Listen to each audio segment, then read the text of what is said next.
One man built a system so powerful that the harder you try to escape, the deeper you fall into it. Imagine a single man, standing alone in an office in Cleveland, Ohio. The year is 1870. He is 31 years old. At this moment, he controls 4 cents of every dollar spent on refining America's most explosive new resource, oil. A decade later, he controls 90 cents. Within a single generation, his grip extends to nearly every drop of oil produced and sold in the nation. His name was John D. Rockefeller. But this isn't just a story about oil or wealth or a broken-up monopoly from a history book. This is the story of the blueprint, the operating system for modern power, the meticulously crafted trap of corporate control that you, in 2025, still live inside. The gasoline in your car, the medications in your cabinet, the very screen you're staring at all exist within the architecture he designed. He didn't just build a company. He engineered a method of vertical integration, horizontal conquest, regulatory puppetry, and legitimized philanthropy so potent, so replicable, that it became the DNA of every dominant entity you interact with today. Amazon knows this code. Google operates on it. Pfizer and J.P. Morgan Chase are its fluent speakers. This is not a conspiracy. It is corporate evolution, and to understand your place in the world, the subtle extraction of your wealth, the illusion of your choices, you must start here in Cleveland, with the quiet, ruthless mind that saw chaos and decided to build a cage of order. John Davison Rockefeller was born in 1839 into a duality that would forge his destiny. His father, William Devil Bill Rockefeller, was a traveling charlatan who sold snake oil and fake cancer cures, a man who taught his son that perception was a currency more valuable than gold. His mother, Eliza, was a devout, straight-laced Baptist who instilled a deep, unshakable belief in divine providence and moral purpose. From this crucible emerged a singular psychology, the con man's cold, tactical ruthlessness, married to the missionary's absolute certainty. Rockefeller didn't see a contradiction between crushing competitors and believing he was God's agent. In his mind, bringing efficiency to the wasteful, violent boom and bust of the oil rush was a holy calling. The chaos of the Pennsylvania oil fields in the 1860s, a carnival of wildcatters, sudden fortunes, and devastating fires, was not an opportunity to join, but a problem to solve, to organize, to control. While others rushed to drill, the young bookkeeper saw the real leverage point, the refinery. Drilling was a gamble. Refining was a science. In 1863, he invested in his first refinery, the Excelsior Works. He was meticulous, obsessive about cost, quality, and detail. But he quickly realized competing within the system was a loser's game. Cleveland had dozens of refineries, all fighting on price, all vulnerable. Rockefeller's first masterstroke was to stop playing on the board and start owning the board itself. This was vertical integration. Picture a typical oil flow: independent drillers, barrel makers, railroad companies, refiners, distributors, consumers.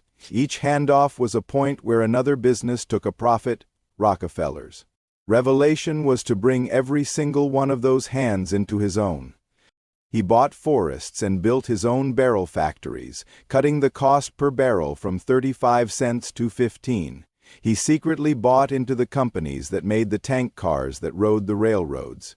He negotiated clandestine deals with railroad barons not just for discounts, but for rebates. Standard Oil would guarantee massive, predictable shipping volumes. And in return, the railroads would not only charge Rockefeller less, they would charge his competitors more and pay Rockefeller a commission on their shipments. It was a predatory stroke of genius. He then built his own pipelines, his own storage terminals, his own distribution wagons. Every cent that used to leak out to middlemen was now captured. His costs plummeted. This was no longer just business efficiency. It was a thermodynamic advantage. He could now sell kerosene at a price that was below his competitors' cost of production, while still making a profit himself. This is the silent, brutal engine of monopoly. the ability to sustain losses in one arena to fund total victory. It wasn't about being slightly better.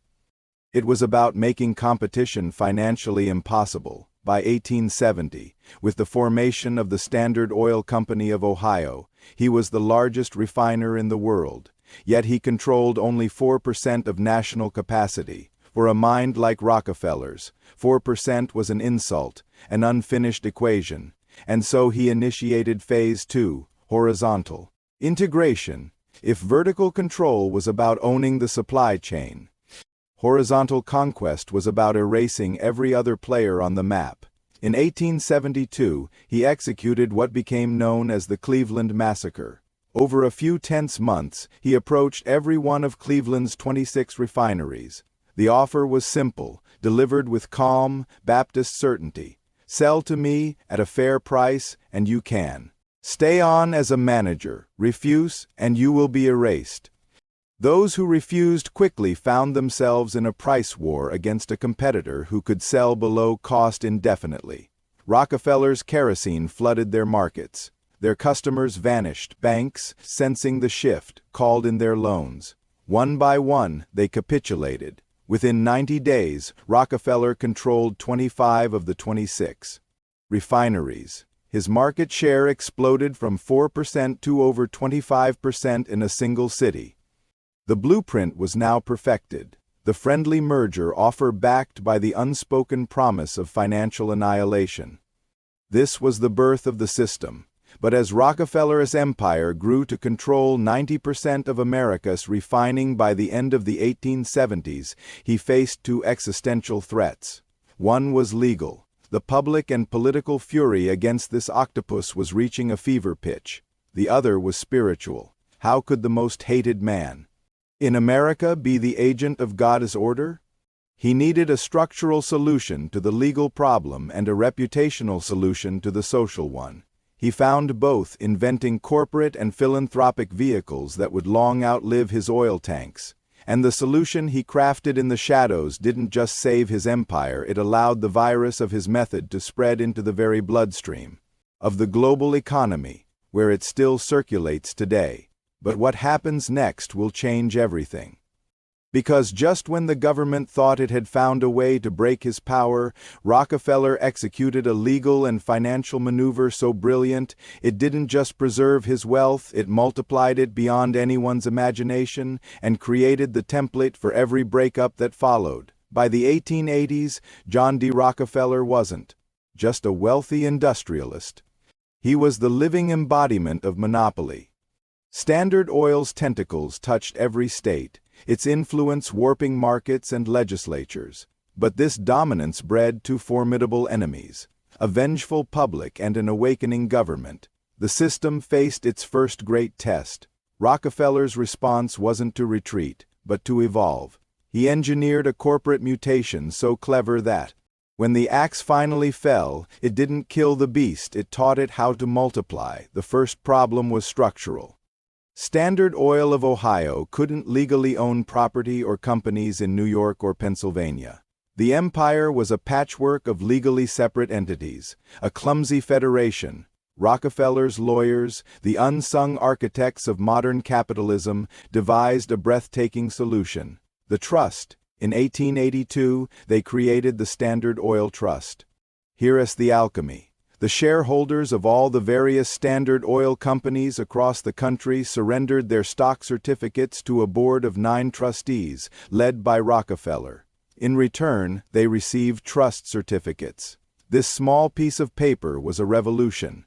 The trustees now held complete voting control over every company in the network, 41 individuals, with Rockefeller as the undisputed general, now commanded a nation-wide industrial army from a single room.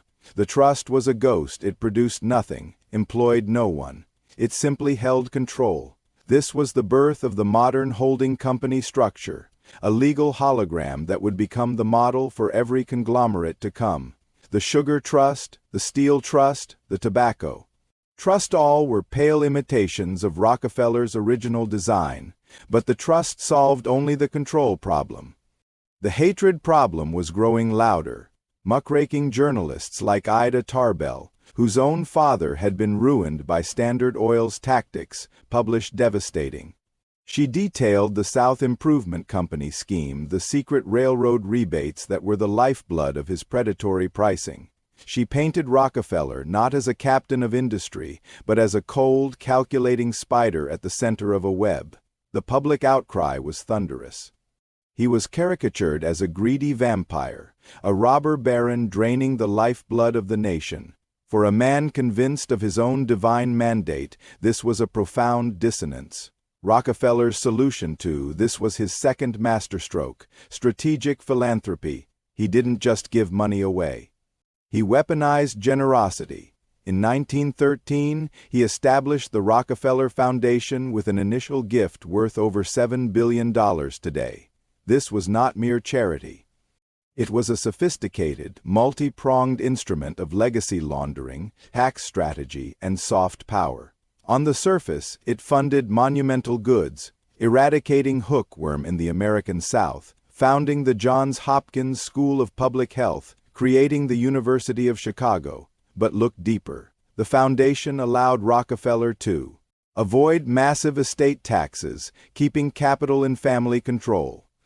It gave him immense influence over academia and public policy. He funded the medical schools that emphasized the new, pharmaceutical-based model of medicine, creating a system that would generate vast future profits for chemical companies, many of which sprouted from Standard Oil's own byproducts. It transformed his image. The ruthless monopolist became the benevolent philanthropist, the savior of public health. The money that had been squeezed from crushed competitors was now washing his hands clean in the public eye. He had invented the playbook: extract wealth ruthlessly, then recycle a portion to sanitize your legacy and shape the world to your liking. Every modern billionaire's foundation is a footnote to Rockefeller's original text. The government finally struck. The Sherman Antitrust Act, passed in 1890, found its ultimate target. In 1911, after years of litigation, the U.S. Supreme Court ordered the dissolution of the Standard Oil Trust. It was to be broken into 34 separate, independent companies. Headlines celebrated. The public cheered. The monopoly was dead. But Rockefeller and his inner circle did not cheer. They smiled. The breakup was not a defeat. It was an unintended catalyst for the greatest wealth multiplication in history. You see, Rockefeller and his allies still owned massive stakes in all 34 of these baby standards. Before the breakup, Standard Oil stock traded around $600 a share. In the years after the splintering, freed from the legal cloud and forced to compete often with each other, these companies innovated, expanded, and saw their values soar. The combined value of the 34 stocks soon exceeded $2,000 per old trust certificate. Rockefeller's personal wealth tripled. The court had naively believed it was cutting a pie into pieces. Instead, it had placed each piece into a separate, hotter oven, and Rockefeller owned a slice of every one. The broken-up companies had names that would echo through the 20th century: Standard Oil of New Jersey Exxon, Standard Oil of New York Mobil, Standard Oil of California Chevron, Standard Oil of Indiana Amoco. The system had proven its resilience. It could withstand a direct legal attack and emerge richer and more diffuse.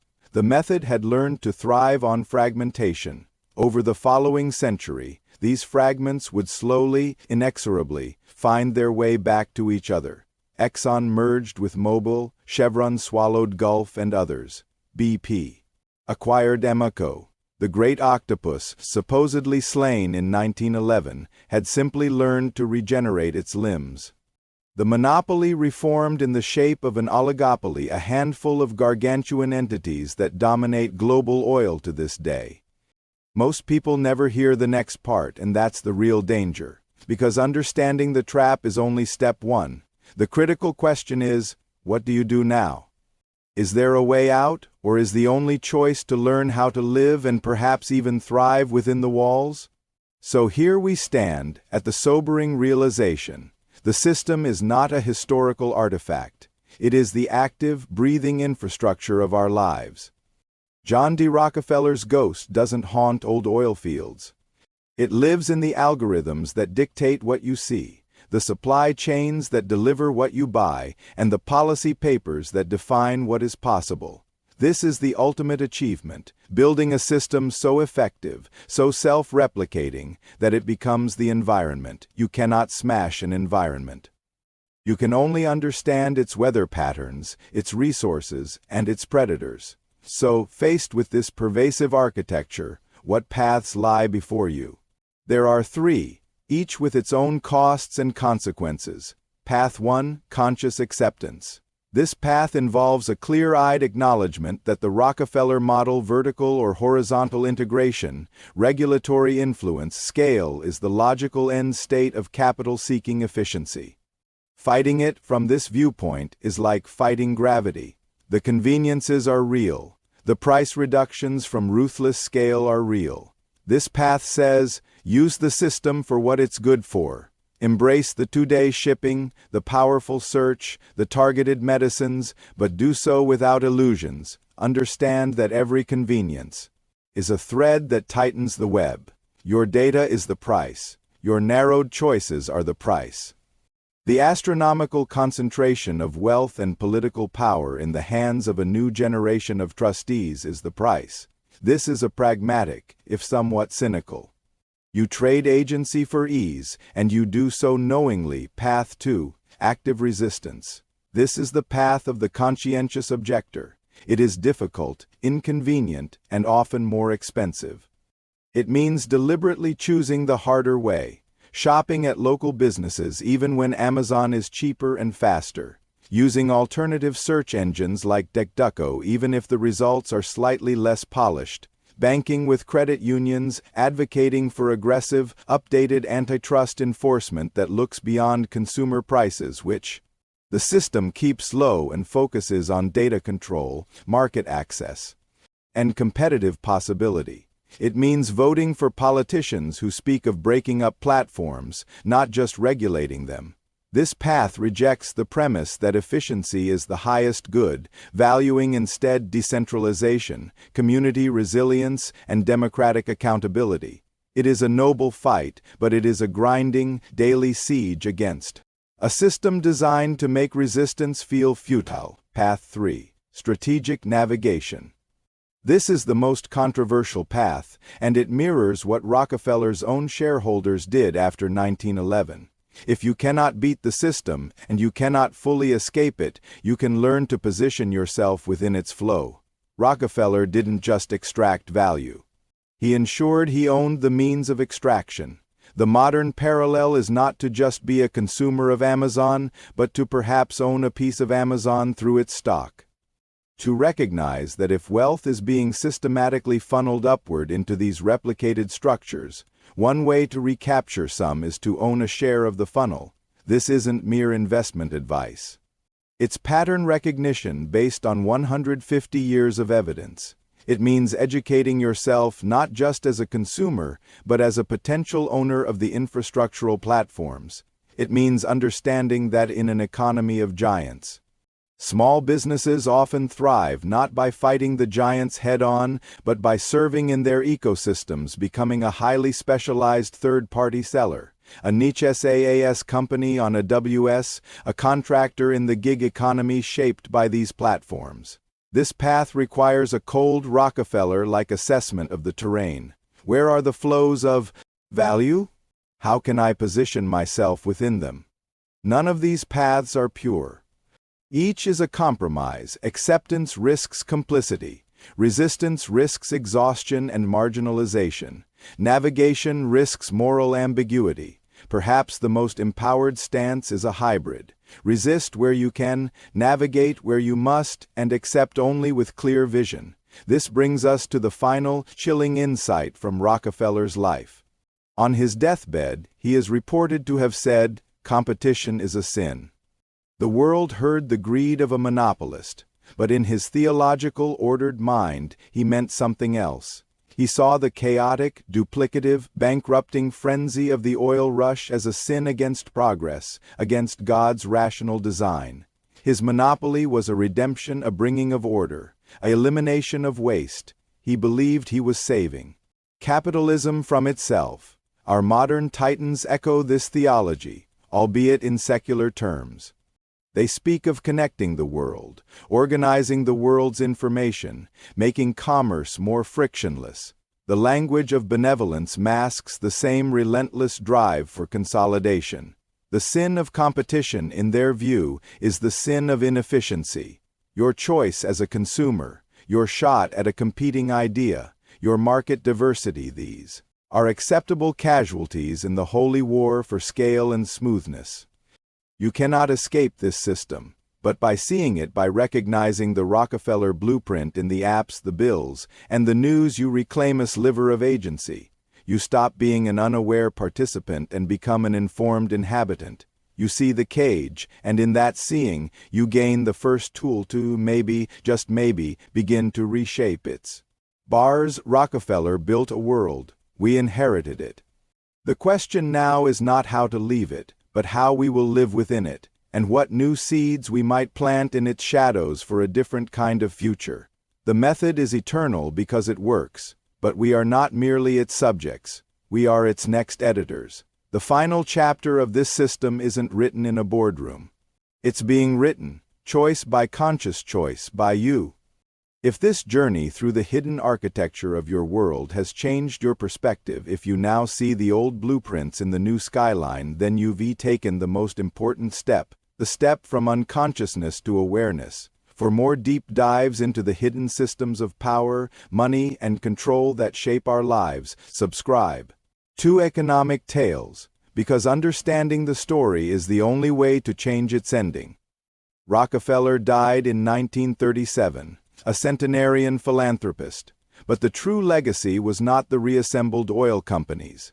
It was the proof of concept, the trust structure, the vertical and horizontal strategies, the regulatory gamesmanship, the philanthropic shield. These were not destroyed. They were a gift, a complete operating manual left on the desk of every ambitious industrialist for the next century.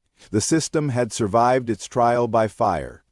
It was now ready to infect new hosts, moving from the world of atoms and oil into the world of data, drugs, and digital platforms.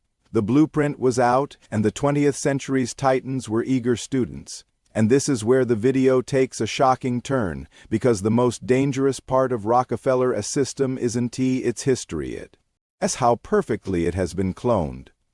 What you're about to see is how the quiet man from Cleveland lives on. Not in oil, but in the very fabric of your daily, digital, seemingly free life. Look around you. The device in your hand, the router blinking in the corner, the package on your doorstep, the charge on your credit card. You are not just living in a modern economy.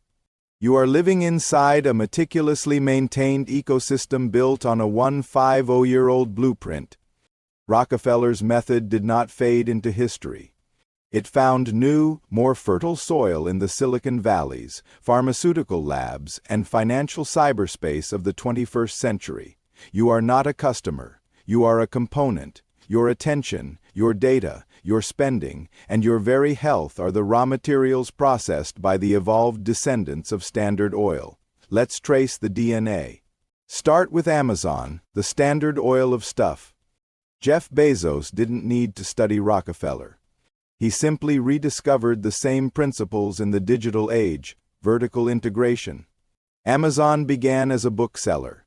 Now it controls the entire lattice, the marketplace platform, the refinery, the fulfillment centers and logistics network, the pipelines and railroads, the delivery fleet and airlines, the tank cars, the payment processing, and the cloud computing infrastructure AWS that powers its own operations and, crucially, those of its potential competitors. AWS is the modern equivalent of Rockefeller's secret railroad rebates, a profit center so dominant that it can subsidize predatory pricing in other sectors. Horizontal consolidation. Amazon doesn't just outcompete. It absorbs Zappos, Whole Foods, Ring, MGM, over 100 acquisitions, and when it doesn't buy, it mimics. It uses the sales data from its third-party sellers who are, paradoxically, its customers to identify profitable products, then creates its own Amazon Basics version, algorithmically promoting it to the top. This is Rockefeller's Cleveland massacre, automated and scaled to global proportions. The offer is implicit: succeed on our platform, and we will become your competitor, with all the house advantages. Then look at Google, or rather, its parent Alphabet. This is Rockefeller's trust, reborn in sleek, California minimalism. Alphabet is the pure holding company, a brain that does nothing but own and direct. Google search, ads, YouTube, Waymo, Verily, DeepMind, a subsidiary, each a separate limb. This structure is a regulatory and financial force field. It isolates liability, optimizes taxes across jurisdictions, and makes the very idea of breaking up a logistical nightmare for regulators. Which piece do you take? The search engine? The video platform? The self-driving car project? The monopoly isn't in a single product. It's in the architecture of control, exactly as Rockefeller designed. Consider Big Pharma. Rockefeller didn't just dominate a market. He shaped its rules through what we now call regulatory capture. His agents helped write the kerosene safety standards that his refineries could easily meet, but smaller, older refineries could not. Today, pharmaceutical companies fund the very agency that regulates them, the FDA, through user fees. They deploy armies of lobbyists to sculpt patent law, extending monopolies on life-saving drugs for years. They finance the clinical trials and often the academic research that defines medical practice. The model of medicine that prioritizes patented, synthetic drugs over holistic or preventative care? It was heavily influenced by the educational models funded by the Rockefeller Foundation. The system creates the disease regulatory complexity, sells the cure patented drugs, and finances the doctor's education, a perfect, self-reinforcing loop of extraction. Finally, witness big finance. The 2008 financial crisis revealed empires built on Rockefeller's holding company model. J.P. Morgan Chase, Bank of America, Citigroup. These are not simple banks. They are vast, interconnected holding companies with thousands of subsidiaries, a maze designed to maximize complexity, obscure risk, and frustrate regulators. When Dodd-Frank reform attempted to tame them, it stumbled over the same question Rockefeller's trust posed. Which entity do you actually regulate? The system is built to be unsplittable. This brings us to the most intimate extraction. Let's run a diagnostic. You need gasoline. You choose between Exxon, Chevron, Shell, or BP, all fragments of the original trust or its direct emulators. You need a product. The choice is Amazon's ruthless efficiency versus big box stores forced to mimic its scale to survive. You search for information. Google holds over 90% of the market share, a level of control Standard Oil briefly touched. You pay with your data, a currency Rockefeller couldn't have imagined but would have adored a monopoly. So seamless you don't feel the transaction, you seek connection. Your options are Facebook, Instagram, or WhatsApp, all owned by the single corporate entity. Meta, horizontal consolidation, complete.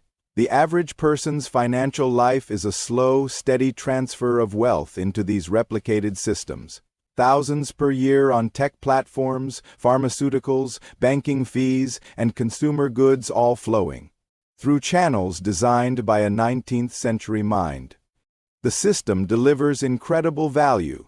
Today, delivery, instant knowledge, effective medicines. That's its genius and its defense. It's not inefficient. It's brutally efficient at delivering convenience while centralizing profit and power. You get the cheap kerosene. The heirs to the system get the trillions. You feel trapped because opting out isn't a choice. Try finding a search engine not powered by Google's infrastructure. Try building a business online without paying Amazon or Apple their toll. Try navigating healthcare outside the pharmaceutical insurance complex. The cage is so large, so well appointed, you mistake it for the world itself. but a cage it remains, and its blueprints were drawn in Cleveland in 1872.